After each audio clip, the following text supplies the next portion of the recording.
Time for another progress report on my 24-foot center console.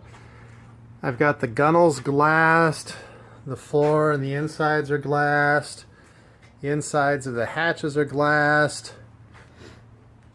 I got the center console put in last week and have glassed that down to the deck. Got my ice chest there to measure what the height would be.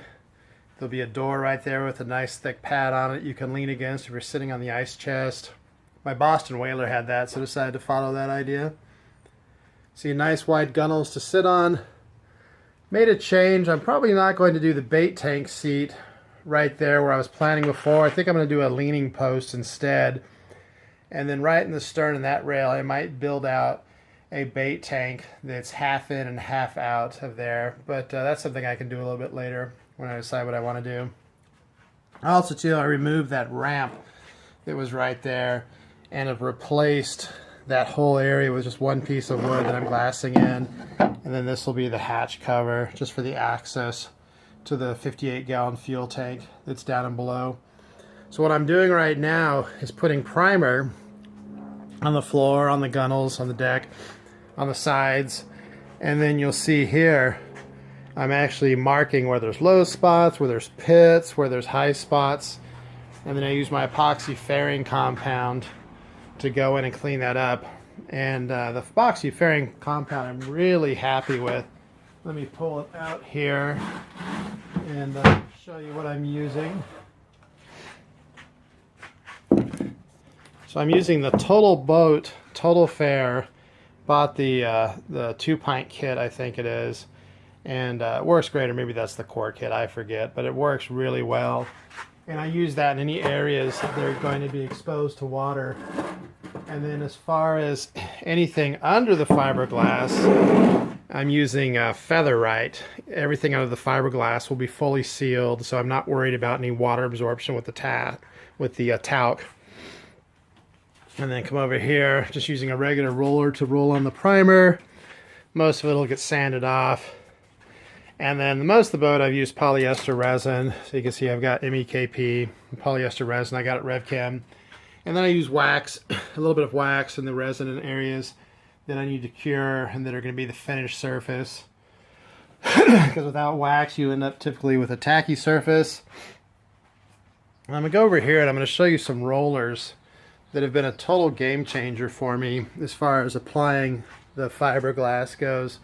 Before I was just using my little plastic squeegees like I used to do with surfboards back in the day. And that's a good example of the little plastic squeegee I used to use. And then when I was at RevChem, one of the guys that worked there said, oh, I should be using these great little fiberglass rollers, just like a paint roller, but it's made for resin, won't dissolve. So I use that with a regular, actually that paint holder over there, and then I just roll out the resin, and it comes out perfectly flat using that.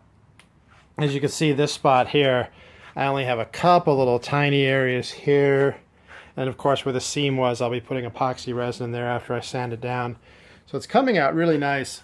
You'll also see on the port side near the console, that green circle. I actually had an access hatch there before, but decided I didn't need it. So I ended up filling that in with the same plywood and resining that in place. And then that one is going to be the access hole for all the fuel lines that go down to the fuel tank. Fuel tank is completely separate from the center console too as far as ventilation goes, so no issues there. And I already fiberglassed the center console into place. Did fiberglass cloth and resin on the front and the back, but on the sides I'll be doing that next. I decided I wanted to get it into place first and decide what I want to do. In the back you can see I've got a couple 2-inch drain pipes, or actually I think those are only 1.5 inch. It's a self-bailing deck. I don't know if you'll be able to see, but that PVC pipe actually goes all the way through, so any water that gets in there will go directly out the stern end. And all the green you see, that's actually colored resin that's back in there, and I still have to finish these areas out with some more matte cloth just to waterproof it. But the way I've built this boat is the bilge area will be 100% dry, as will all the hatches. There shouldn't be any water in any of those areas. I'm going to put a pump in the bilge just to be safe.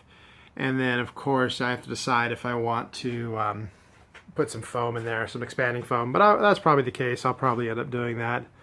So that's the wrap up for now. Got the primer on, gonna sand, gonna fair, and then in about a week to a week and a half, start putting on some final paint.